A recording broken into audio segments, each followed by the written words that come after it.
नमस्कार दोस्तों, ICDS news में आप सभी का स्वागत है। मैं आपका दोस्त विक्रम सिंह एक बार फिर से हाजिर हूं आप सभी के बीच में आंगनवाड़ी की कुछ प्रमुख, महत्वपूर्ण और बड़ी खबरों के साथ। दोस्तों, आज की इस वीडियो में हम आपको आंगनवाड़ी से जुड़ी हुई कई बड़ी खबरें दिखाएंगे, जिसमें 4-5 नए सरकारी आदेश हैं, बहुत ज़रूरी सूचनाएँ हैं आंगनवाड़ी बहनों के लिए। कल आंगनवाड़ी आंदोलन की अंतिम दिन की बड़ी खबरें आपको दिखाएंगे। बहनों ने कुछ बड़ा फैसला लिया है, उसे भी आपको दिखाएंगे। इन सब के बारे में आप सबको विस्तार से बताएंगे, साथ ही वीडियो क्लिप वगैरह है उसे भी दिखाएंगे। इसके अलावा आंगनवाड़ी का मामला अब कोर्ट में जा पहुंचा है, तो उसकी सुनवाई की डेट वगैरह भी आ चुकी है, उसके बारे में भी आपको विस्तार से बताएंगे। इसके अलावा बिहार विधानसभा चुनाव के विषय में आपसे महत्वपूर्ण बात करनी है। वीडियो काफ़ी इंपॉर्टेंट आप सभी के लिए बहुत ही महत्वपूर्ण होने वाली है, तो सभी राज्यों के भाई बहन वीडियो को पूरा देखिएगा, शुरू से अंत तक देखें बिना स्किप किए। इस 8-10 मिनट की वीडियो में आपको सभी महत्वपूर्ण खबरें मिलने वाली है। वीडियो अगर पसंद आए तो लाइक करिए, सभी दोस्तों में शेयर करिएगा और इसी प्रकार की महत्वपूर्ण खबरों को पाने के लिए हमारे चैनल को सब्सक्राइब जरूर कर लें। सबसे पहले हम बिहार आंदोलन की महत्वपूर्ण खबरों से शुरुआत करते हैं। दोस्तों, चूंकि आप सभी को पता है कि कल बिहार में आंगनवाड़ी बहनों ने आंदोलन को समाप्ति करने की घोषणा कर दी है। उसके पहले कल ही उन्होंने भूख हड़ताल भी रखी थी। चूँकि बिहार में चुनाव की डेट भी आ चुकी है, चुनाव की डेट तय हो चुकी है और आज से आचार संहिता लग रही है, तो इसे देखते हुए बिहार आंगनवाड़ी कर्मचारी यूनियन ने आंदोलन को समाप्त करने की घोषणा कर दी है और आज से काम पर भी वापस लौट रहे हैं। लेकिन कल उन्होंने भूख हड़ताल में 2 बड़े निर्णय लिए हैं। पहला यह कि नीतीश सरकार से वे बिल्कुल भी खुश नहीं हैं और चुनाव में खुलकर उनके खिलाफ वोट करेंगी। हालांकि इस बात की शपथ वे पिछले कई दिनों से ले रही हैं, लेकिन कल के दिन एक बार फिर से कठोरतापूर्वक यह निर्णय लिया है कि वे इस चुनाव में वर्तमान सरकार के खिलाफ वोट करेंगी। साथ ही दूसरा बड़ा फैसला यह लिया है कि वे तमाम राजनीतिक पार्टियों को अपने मांग पत्र सौंपेंगी और उनसे अपनी मांगों को घोषणा पत्र में शामिल करने की बात कहेंगी। जो पार्टी ईमानदारी से उनकी मांगों को, यानी कि आंगनवाड़ी बहनों की मांगों को अपने घोषणा पत्र में शामिल करेगा, वे उसे ही वोट करेंगी। तो हमारे पास कल भूख हड़ताल की एक छोटी सी वीडियो क्लिप है, आइए आप भी देखें कि बहन क्या कहती हैं। 1000 रुपया बढ़ाई है, प्रोत्साहन के रूप में दी है, लेकिन हम लोगों को मात्र 300 रुपया एक भीख के रूप में दी है, जो हम लोग को स्वीकार नहीं है। हम लोग 300 रुपये को बहिष्कार करते हैं और आने वाले चुनाव में हम लोग सरकार को कुर्सी से उतार कर दम लेंगे। यही हम लोगों का आज का हड़ताल है और आज का प्रदर्शन है, भूख हड़ताल है। हम लोग अनशन पे बैठे हुए हैं। सरकार अभी तक हमारी मांगों पर विचार नहीं की, जिसका ईंट का जवाब हम लोग आगामी चुनाव में देंगे और आचार संहिता लागू होने के कारण कल से हमारी हड़ताल जो है समाप्त हो जाएगी। मैं राजकुमारी देवी, रोहतास जिला सदर। इसके अलावा हमारे पास बिहार के कई अलग अलग जिलों से यूनियन के लेटर वगैरह आ रहे हैं, जिसमें भी यही सब बातें लिखी गई हैं कि वे 300 रुपये की इस लॉलीपॉप से बिल्कुल भी खुश नहीं हैं, लेकिन आचार संहिता को ध्यान में रखते हुए वे इस आंदोलन को समाप्त करने की घोषणा कर रही हैं और अपने कामों पर वापस लौट रही हैं।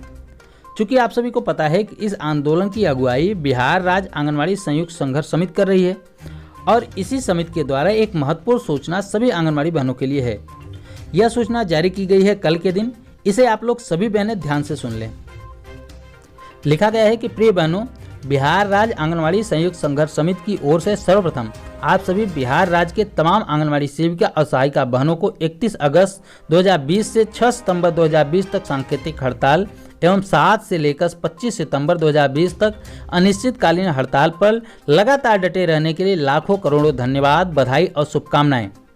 आप तमाम जिलों के अध्यक्ष, महासचिव तथा परियोजना कमेटियों के अध्यक्ष एवं महासचिव से अनुरोध है कि कृपया कल, यानी कि आज की बात हो रही 26 सितंबर 2020 को अपने अपने कमेटियों की तरफ से सभी सेविका और सहायिका बहनों को धन्यवाद, शुभकामनाएं प्रेषित करते हुए योगदान देने की कृपा करें। आप जानते हैं कि संयुक्त संघर्ष समिति के नेतृत्वकारी नेताओं के द्वारा सही समय पर परिस्थितियों के अनुसार चुनाव आचार संहिता को देखते हुए कुछ निर्णय लिया गया है। आप बहनों को पुनः धन्यवाद, बधाई और शुभकामनाएं प्रेषित करते हुए यह अनुरोध किया जाता है कि आप सभी अपनी चट्टानी एकता को और मजबूत करने की दिशा में शीघ्र अग्रता कार्रवाई करने की कृपा करें, ताकि संगठन विरोधियों, सरकारी दलालों और अपने को काबिल, बुद्धिमान साबित करते हुए आंगनवाड़ी सेविका और सहायिका बहनों के पेट पर लात मारने वाले लोगों के लिए यह करारा तमाचा हो। उन तमाम संगठन के नेताओं को भी हार्दिक बधाई और शुभकामनाएं प्रेषित करते हैं जिन लोगों ने संघर्ष समिति के शारीरिक, आर्थिक और मानसिक रूप से सहयोग प्रदान किया है। हम उनको भी धन्यवाद और बधाई शुभकामनाएं प्रेषित करते हैं जो अपने को दूर रखते हुए भी आंगनवाड़ी सेविका और सहायिका बहनों के संघर्ष की सफलता की कामना करते रहें। यानी कि उन सभी को भी धन्यवाद दिया जाता है जो इस आंदोलन में शामिल नहीं थी, फिर भी दूर रखकर भी उनकी सफलता के लिए कामना कर रही थी। निदेशक आलोक कुमार, सहायक निदेशक पूनम कुमारी, सुगंधा शर्मा, ICDS निदेशालय परिवार के सार्थक और सराहनीय प्रयास के लिए हार्दिक बधाई, शुभकामनाएं एवं आभार व्यक्त किया गया। अतएव अभिवादन के साथ आपका साथी कुमार बिंदेश्वर सिंह, मोहम्मद यूसुफ और कुमारी गीता। हमने आपको स्टार्टिंग में ही बताया था कि आंगनवाड़ी बहनों का मामला अब कोर्ट पहुंच चुका है और इसकी सुनवाई की डेट वगैरह भी आ चुकी है। तो पहले हम आपको इस खबर को पूरा विस्तार से बताते हैं, इसके बाद आगे कुछ सरकारी आदेश वगैरह जो हैं उन्हें दिखाएंगे। हम आपको बता दें कि उत्तर प्रदेश में आंगनवाड़ी बहनों को 62 वर्ष पूर्ण होने पर सेवा से निकाला जा रहा है। आप सभी को इस बात का पता है ही, और इससे पूरे प्रदेश की जो आंगनवाड़ी कार्यकर्ता हैं नाराज हैं, गुस्से में हैं और कई जिलों में इसे लेकर प्रदर्शन वगैरह भी कर रही हैं। यही मामला लेकर आंगनवाड़ी बहनों के लिए एक यूनियन है, उसके द्वारा कोर्ट में याचिका डाली गई थी कि मनमानी ढंग से आंगनवाड़ी बहनों को सेवा मुक्त किया जा रहा है, उनके साथ सरासर अन्याय हो रहा है, नाइंसाफी हो रही है। इस आदेश को तत्काल प्रभाव से निरस्त किया जाए और जिन बहनों को नोटिस भेजा गया है उसे भी तत्काल प्रभाव से निरस्त किया जाए। इसे लेकर कोर्ट में याचिका डाली गई थी और कोर्ट ने इस याचिका को एक्सेप्ट कर लिया है और अब इस मामले की सुनवाई के लिए डेट वगैरह भी दे चुके हैं, यानी कि डेट भी निश्चित हो चुका है।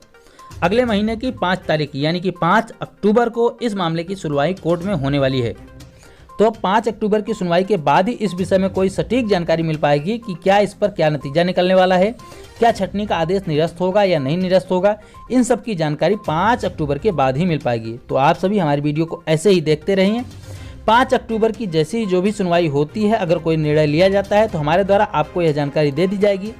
इसके लिए आपको हमारे चैनल को सब्सक्राइब करके बेल आइकन दबाकर उसे ऑल पर सेलेक्ट करना होगा, जिससे हम जैसे ही वीडियो डालें तो आपको इसका नोटिफिकेशन तुरंत मिल सके। आइए अब आपको कुछ सरकारी आदेश दिखाते हैं, इसके बाद एक गंभीर विषय पर आपसे बात करने वाले हैं। सबसे पहला आदेश हम आपको हरियाणा राज्य से दिखाने वाले हैं, जो कि महिला एवं बाल विकास विभाग के निदेशक के द्वारा सभी DPO अधिकारी को 21 सितंबर के दिन जारी किया गया है। लिखा गया है कि उपरोक्त विषय पर आप सभी जिला कार्यक्रम अधिकारियों को निर्देशित किया जाता है कि कोविड-19 से होने के कारण सरकार द्वारा कोई भी आंगनवाड़ी केंद्र चलाने के आदेश नहीं है। इसके लिए 3 से 6 वर्ष तक के बच्चों की रिमोट लर्निंग के द्वारा प्री एजुकेशन देने का निर्णय लिया गया है। इस विषय में महिला एवं बाल विकास परियोजना अधिकारी, सुपरवाइजर व आंगनवाड़ी कार्यकर्ताओं को हिदायत दी जाती है तो उनके द्वारा व्हाट्सएप ग्रुप बनाए जाएं। आंगनवाड़ी कार्यकर्ताओं के द्वारा सभी 3 से 6 वर्ष तक के बच्चों की माताओं को भी व्हाट्सएप ग्रुप बनाएं, यानी कि उसमें शामिल करें, ताकि अगले माह से उन्हें रिमोट लर्निंग के द्वारा प्री एजुकेशन दी जा सके। लाभार्थियों के रिमोट लर्निंग व्हाट्सएप ग्रुप बनाकर इसकी रिपोर्ट मुख्यालय को भी दी जाएगी। सरल शब्दों में कहे तो अब आंगनवाड़ी बहनों को व्हाट्सएप ग्रुप बनाने होंगे और इसमें बच्चों के परिजनों को ऐड करना होगा। उसके बाद उसी ग्रुप के माध्यम से प्री प्राइमरी के लिए पढ़ाया जाएगा। उसके लिए आदेश जारी किया गया है कि ग्रुप बनाकर इसको मुख्यालय में भेजा जाए, यानी कि इसकी सूचना मुख्यालय में भेजी जाए। अगला लेटर बिहार राज्य के समाज कल्याण विभाग की तरफ से 22 तारीख को लिखा गया है। इसका विषय रखा गया है कि आंगनवाड़ी सेविका, मिनी आंगनवाड़ी सेविका एवं सहायिकाओं को देय राज्य भत्ता क्रमशः 1150, 900, 575 रुपये में दिनांक 1/4/2021 के प्रभाव से वृद्धि करते हुए 1450, 1130 और 725 रुपये निर्धारित करने तथा इसमें प्रतिवर्ष 60,06,93,000 रुपये मात्र के अतिरिक्त व्यय करने की स्वीकृति के संबंध में है। यानी कि राज्य सरकार के द्वारा जो 300 रुपये, 150 रुपये बढ़ाए गए हैं उसे समाज कल्याण विभाग स्वीकृति प्रदान करता है और लिखा है कि 1/4/2021 यानी कि 1 अप्रैल 2021 से इसे लागू कर दिया जाएगा। एक बात देख के हंसी आ रही है कि देखिए क्या लिखा गया है कि बढ़ती महंगाई, कोरोना संकट और आर्थिक संकट के कारण ही बहनें मांग कर रही थी। वे अपने मानदेय वृद्धि की मांग कर रही थी, उसे लेकर ही यह वृद्धि की गई है। 300 रुपये की वृद्धि, 10 रुपये रोजाना और 150 रुपये की वृद्धि यानी कि 5 रुपये रोजाना। सब्जी का मसाला भी ना पाए इतने में तो, और बता रहे हैं कि महंगाई को ध्यान में रखते हुए यह वृद्धि की गई है। 10 रुपये, 5 रुपये इतनी वृद्धि कर दी गई है कि अब तो सारी महंगाई दूर हो जाएगी। एक साल के खाने का पैसा तो 10 रुपये है ही, 10 रुपये में एक साल तो खा ही लेगा कोई भी आदमी, उन्हें ऐसा ही लगता है, इसीलिए ऐसी वृद्धि की गई है।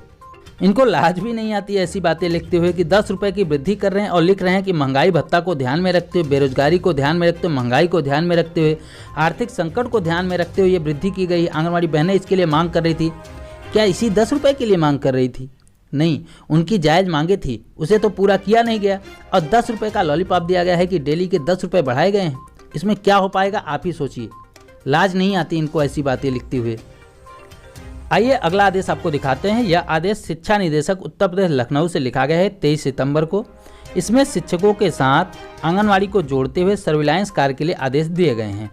यानी कि जो कोविड-19 का सर्वे वगैरह का काम है, सर्विलांस का काम है, उसमें शिक्षकों के साथ साथ आंगनवाड़ी बहनों को भी शामिल किया गया है। यानी कि अब उत्तर प्रदेश में आंगनवाड़ी बहनों को सर्विलांस का काम करना पड़ेगा, कोविड-19 के सर्वे वगैरह का काम करना पड़ेगा। तो आने वाले समय में आंगनवाड़ी बहनों को इसमें काम करना होगा, क्योंकि शिक्षक लोग साथ में हैं और शिक्षक कितना काम करते हैं यह तो आप सभी को पता है। तो मतलब शिक्षक तो सिर्फ नाम के लिए हैं, काम आंगनवाड़ी बहनों को ही करना होगा। अब आप सभी बिहार राज्य की आंगनवाड़ी बहनों से एक गंभीर मुद्दे पर 1 मिनट चाहूँगा। अन्य राज्यों की बहनें भी अगर चाहें तो इसे सुन सकते हैं, देख सकते हैं। बहनों, जैसा आप सभी जानते हैं, सभी को पता हो चुका है कि बिहार में चुनाव के डेटों की घोषणा हो चुकी है। बताया गया है कि 3 चरणों में मतदान होंगे, 10 नवंबर को नतीजे आ जाएंगे। तो आप सभी आंगनवाड़ी बहनों का इस चुनाव में काफ़ी योगदान होने वाला है, क्योंकि आप सभी की संख्या प्लस जनसंख्या से मिलकर यानी कि जनसंपर्क से मिलकर लगभग 50 लाख प्लस वोट हैं, जो कि काफ़ी मायने रखते हैं। और पिछले कई दिनों से आप सभी आंदोलन भी कर रहे हैं, कर करके थक चुकी हैं आंदोलन, लेकिन सरकार की तरफ से आपको कुछ मिला ही नहीं है। आपने शपथ भी ली है कि वर्तमान सरकार के खिलाफ आप लोग वोट करेंगी। तो एक बात का ध्यान अवश्य रखिएगा कि आप सभी उसे ही वोट करिएगा जो वास्तविक रूप में आपके हक के लिए खड़ा हो, आपके लिए कुछ कर सके। क्योंकि चुनाव आते ही वादों की बरसात होने लगती है, लेकिन इन वादों में कौन से वादे सही हैं, कौन से झूठे वादे हैं, इसका फर्क कर पाना बहुत ही मुश्किल है। आप सभी आक्रोशित हैं, लेकिन आक्रोश में होश नहीं खोना है। आपको सोच समझ के वोट करना है। कहीं ऐसा न हो कि हम जिसे चुने वह इससे भी खराब निकल जाए।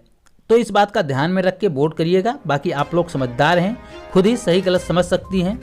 आप आने वाले चुनाव में किसे मुख्यमंत्री बनाना चाहेंगी, यानी कि किसे मुख्यमंत्री के रूप में देखना चाहेंगी, हमें कमेंट बॉक्स में ज़रूर बताइएगा। वीडियो अगर अच्छी लगी हो तो लाइक करिए, सभी दोस्तों में शेयर करके यह जानकारी पहुंचाएं और ऐसे ही महत्वपूर्ण खबरों को पाने के लिए चैनल को सब्सक्राइब करके बेल आइकन जरूर दबा लें। इस वीडियो में इतना ही, फिर मिलते हैं अपनी नई वीडियो में कुछ नई खबरों के साथ। तब तक के लिए नमस्कार, जय हिंद।